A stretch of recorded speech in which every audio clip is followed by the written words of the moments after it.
வாங்க நண்பர்களே, இன்றைக்கி நம்ம சூடான சுவையான ப்ரான் தொக்கு செய்ய போகிறோம். ஃபர்ஸ்ட் தேவையான அளவுக்கு வெங்காயம் பொடிசாக கட் பண்ணிவிட்டு தக்காளியை நான் வந்து மிக்சியில் போட்டு நல்லா அரைச்சி வச்சுட்டேன். அப்புறம் இஞ்சி பூண்டு பேஸ்ட்டும் ரெடியாக வச்சுட்டேன். ஒரு பானிலில் எண்ணெயை ஊற்றிட்டு பிரியாணி இலை, பட்டை, அதுக்கப்புறம் ஸ்டாரு நல்லா போட்டு எண்ணெயில் வதக்கணும். வதக்கிட்ட பிறகு நான் கீரி வச்சுருந்த பச்சை மிளகாவை போட ஆரம்பிச்சிடுறேன். ஏன்னா அப்போ தான் வந்து அது எண்ணெயில் நல்லா காரம் இறங்கும். அப்புறம் பச்சை மிளகா நல்லா காரம் இறங்குற வரை நல்லா எண்ணெயிலே அப்படியே சூடாக வதக்கிட்டே இருங்க. அப்புறக்கு நம்ம பொடிசாக கட் பண்ணி வச்சுருந்த வெங்காயம் ரெடியாக இருக்கட்டும்.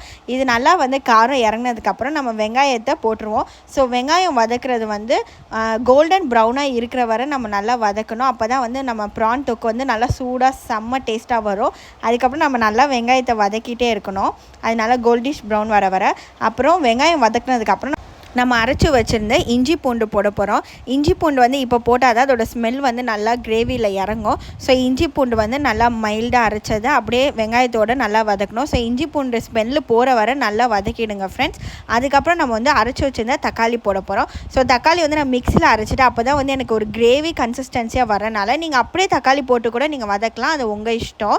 அதுக்கப்புறம் நம்ம தக்காளியை வந்து நல்லா அது சுண்டுற அளவுக்கு வதக்கணும். ஸோ தக்காளி வதக்கும் போதே நம்மளுக்கு உப்பு கண்டிப்பாக போட்டாகணும். அப்போ தான் அது வந்து நல்லா இதாகும். ஸோ உப்பு வந்து தேவையான அளவுக்கு போடுங்க. ஸோ உப்பு போட்டுட்டு நல்லா அப்படியே மிக்ஸ் பண்ணிட்டே இருக்கப்போ நான் மசாலா போட ஆரம்பிச்சிடுறேன். ஸோ நான் ஃபர்ஸ்ட் வந்து கொரியாண்டர் பவுடர் போடுறேன், மல்லிப்பொடி, அதுக்கப்புறம் வந்து நான் காரத்துக்கு ஏற்ப மிளகாத்தூள், அப்புறமா நான் சிக்கன் மசாலா போடுவேன். ஸோ சிக்கன் மசாலா வந்து எல்லா சமையலுக்கும் நான் ஆட் பண்ணிவிடுவேன். அப்போ தான் என் சமையல் டேஸ்ட்டாக இருக்கும். அதுக்கப்புறம் நம்மளோட ஃபேவரட் கரம் மசாலா. ஸோ கரம் மசாலா போட்டுட்டு நல்லா அது அப்படியே மசாலா போகிற வரை நல்லா கொதிக்க விடுங்க.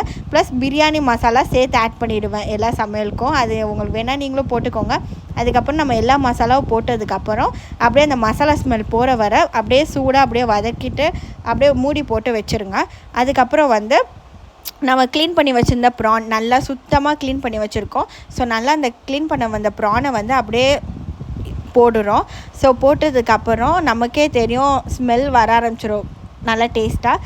அதுக்கப்புறம் அப்படியே மசாலாவில் நல்லா ப்ரானை கிண்டி விடுங்க. அப்போ தான் வந்து மசாலாவில் இந்த ப்ரான் இறங்கும். அப்புறம் மூடி போட்டு வச்சுடுங்க. அப்புறம் மூடி போட்டதுக்கப்புறம் இப்படி தான் ஒரு கொதி வரும். எண்ணெய்லாம் சைடில் பிரிஞ்சு வந்திருக்கும். அப்போ உப்பு பார்த்து நீங்கள் செக் பண்ணிக்கோங்க ஃப்ரெண்ட்ஸ். நீங்கள் என் சேனலை சப்ஸ்கிரைப் பண்ணுங்கள் மறக்காமல். அதுக்கப்புறம் பெப்பர் வந்து லாஸ்ட் ஆட் பண்ணிக்கோங்க. ஸோ பெப்பர் தான் ஒரு ஃபுட்டை வந்து நல்லா டேஸ்ட்டை என்ஹான்ஸ் பண்ணும். ஸோ ஃப்ரெண்ட்ஸ் மறக்காமல் நீங்களும் இந்த ரெசிபியை ட்ரை பண்ணி பாருங்கள் ஃப்ரெண்ட்ஸ். இப்படி தான் நம்ம பெப்பரை போட்டுட்டு அப்படியே கிண்டி விடுங்க. அப்போ தான் அந்த பெப்பர் எசன்ஸ் வந்து நம்ம ப்ரான் கிரேவியில் நல்லா டெம்ப்டிங்காக ஆத்தென்டிக்காக இருக்கும் நீங்கள் சாப்பிடும்போது. அதுக்கப்புறம் ஒரு கிண்டிட்டு அதுக்கப்புறம் நம்ம வந்து இப்போ சாப்பிட போகிறோம் ஃப்ரெண்ட்ஸ். மறக்காமல் என் சேனலை சப்ஸ்கிரைப் பண்ணுங்கள், லைக் பண்ணுங்கள், ஷேர் பண்ணுங்கள். அதுக்கப்புறம் நம்ம இப்போ டேஸ்ட்டு பார்க்க போகிறோம்.